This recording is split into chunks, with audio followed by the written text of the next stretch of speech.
안녕하세요. 저는 최대의 성과 그 너머까지라는 슬로건을 가지고 있는 AMPM 글로벌 정은주 마케터입니다. 오늘은 메타랑 네이버 그리고 구글을 효과적으로 조합해서 패션 브랜드에 최적화된 미디어 믹스 전략을 만드는 방법을 알아보겠습니다. 각 채널의 특성을 제대로 이해하고 고객 여정에 맞춰 적절히 활용하면 브랜드 인지부터 최종 구매까지 완벽한 퍼널을 구축할 수가 있어요. 우선 구매 여정 단계를 보면 크게 인지, 고려, 구매입니다. 물론 요즘에는 이 단계가 많이 파괴되고 있어요. 어떤 지점에서 발견하고 바로 구매로 이어지는 경우도 있으나 아직 기본적으로는 이 구매 여정을 따르고 있기 때문에 관련 여정으로 한번 알아보도록 할게요. 인지입니다. 먼저 인지 단계에서는 우리 브랜드를 처음 접하는 고객을 대상으로 메타를 중심에 두고 접근을 해야 됩니다. 패션은 보여주는 것이 핵심이기 때문에 시각적 임팩트가 강한 인스타그램 피드와 릴스는 브랜드의 미적 감각과 콘셉트를 세련되게 전달하는 데 매우 유리해요. 특히 메타는 알고리즘 특성상 아직 우리 브랜드를 모르는 새로운 잠재 고객층에게 노출될 가능성이 높아서 브랜드 확장 초기 단계에 최적화된 채널입니다. 그리고 구글과 네이버는 어떤 역할을 하면 될까요? 보조적인 역할을 해주면 되는데 구글 GDN 캠페인을 통해서 패션이나 라이프스타일 관련 웹사이트나 컨텐츠를 소비하는 사용자들에게 우리 브랜드를 자연스럽게 노출시키고 인지도를 형성하게 해줍니다. 네이버에서는 브랜드 검색 광고를 운영해서 브랜드 이름을 처음 검색하는 고객들에게 신뢰도 있는 공식 이미지를 심어주는 역할을 맡겨주면 됩니다. 그래서 요약을 하자면 메타가 처음 발견하게 만들고 구글과 네이버가 찾아본 고객에게 브랜드를 각인시키는 그런 구조를 가져가면 좋아요. 실제 사례를 보면 A패션 브랜드는 인스타그램 릴스에 집중 투자해서 기존 팔로워 대비 3배 더 많은 신규 고객을 유치를 했고 브랜드 검색량이 전월 대비 65%나 증가했던 사례가 있어요. 그리고 다음으로 고려 단계 한번 볼까요?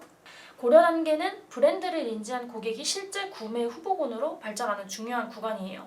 이 단계에서는 타겟팅을 더욱 정교화해야 되고 고객이 우리 브랜드를 선택지로 인식하게 만들어야 되는 게 중요해요. 또 메타에서는 초기 인지 단계에서 컨텐츠에 반응을 보인 사용자를 대상으로 리타겟팅을 강화해야 됩니다. 좋아요, 댓글, 저장, 영상 조회 등 특정 행동을 한 유저들을 따로 묶어서 이들에게 제품 정보 아니면 스타일링 팁, 추천 코디를 담은 광고를 노출하면 좋습니다. 단순히 브랜드만 알리는 것이 아니라 이 브랜드의 제품을 내가 사용했을 때 어떻게 활용할 수 있을까를 구체적으로 상상할 수 있게 유도하는 것이 핵심입니다. 네이버에서는 고객이 특정 브랜드가 아니라 카테고리 자체를 탐색하는 키워드에 집중해야 됩니다. 예를 들어서 남성 캐주얼 재킷 추천이라거나 여성 니트 스타일링 봄 자켓 고르는 법 이런 식으로 브랜드가 들어가지 않은 검색어를 집중 투자하고 쇼핑 검색 광고를 최적화해야 돼요. 이를 통해서 브랜드를 정하지 않은 고객이 검색하는 순간 자연스럽게 우리 상품이 노출되도록 하는 게 좋아요. 그래서 후보군에 올라갈 수 있도록 만들어야 되는 거예요. 그 다음 구글. 구글은 고객의 관심을 구매로 이어지게 하는데 초점을 맞춰야 됩니다. GDN 리타겟팅을 통해서 사이트 방문자에게 할인 정보나 스타일 제안을 다시 보여주고 검색 광고에서는 구매 의도가 높은 키워드를 중심으로 노출을 강화해야 돼요.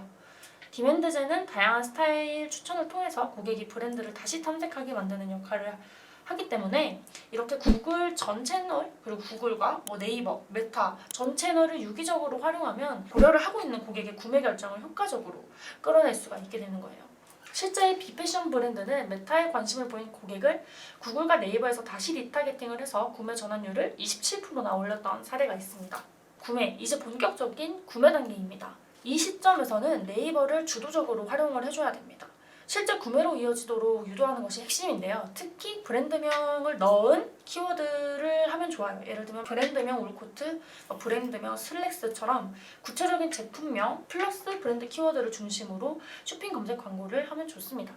구매 직전 고객들은 이미 제품 카테고리가 아니라 특정 브랜드 제품을 비교하고 있기 때문에 이 타이밍을 정확하게 잡아야 되는 것이죠. 랜딩 페이지에서는 반드시 착용컷, 상세한 사이즈 가이드, 신뢰를 주는 실제 구매자 후기 같은 것들을 포함시켜야 합니다. 이런 정보들은 구매 여부를 결정짓는 마지막 변수로 작용해서 부족하거나 불친절할 경우에는 이탈률이 급격히 올라갈 수 있으니까 유의해 주시기 바라고요. 구글은 이 단계에서 보조적 역할을 수행을 해주면 되는데 구글 쇼핑 광고나 GDN을 통해 제품 이미지, 가격, 특별 프로모션 혜택을 명확하게 제시를 해주고 구매를 망설이는 고객에게 구매를 유도하는 역할을 해줘야 됩니다. 이때는 불필요한 브랜딩 요소보다는 직접적인 구매를 유도하는 메시지가 훨씬 더 효과적입니다. 메타는 마지막 푸시를 해주는 역할을 맡아주면 되는데, 특히 장바구니에 제품을 담고 이탈했거나 사이트를 방문했지만 구매하지 않은 이력이 있는 고객을 대상으로 리타게팅 광고를 집행해주면 좋아요. 여기서는 추가 할인, 오늘만 적용되는 혜택, 재고 한정할 알림 등 즉각적인 구매를 자극하는 메시지를 강조하는 것이 중요합니다. 실제 브랜드 사례를 보면 C 패션 브랜드 사례인데요. 네이버 쇼핑 검색과 구글 쇼핑 광고를 동시에 집중 운영해서 광고비 대비 매출, 그러니까 로아스를 780%까지 올렸고, 메타 리타게팅으로 장바구니 이탈률을 22%나 줄이는 데 성공했던 사례가 있습니다. 정리를 하겠습니다. 패션 디지털 마케팅의 성공은 단일 채널에 의존하는 게 아니라 고객의 구매 여정에 맞춘 통합적 접근에서 시작이 됩니다. 메타, 네이버, 구글 각각의 고유한 강점을 이해하고 필요한 시점에 필요한 채널을 적재적소에 활용하는 것이 중요합니다. 패션 트렌드가 빠르게 변하듯이 디지털 마케팅 환경도 끊임없이 변화를 합니다. 항상 트렌드와 플랫폼 업데이트를 주시하고 브랜드 아이덴티티는 일관되게 유지하되 채널별 특성에 맞게 유연하게 대응하는 것, 이게 되게 중요한 포인트예요. 오늘 영상이 패션 브랜드를 운영하는 광고주님들께 조금이라도 도움이 되셨으면 좋겠습니다. 혹시 궁금한 점이 있거나 하시면 언제든 편하게 문의해주세요. 지금까지 시청해주셔서 감사합니다.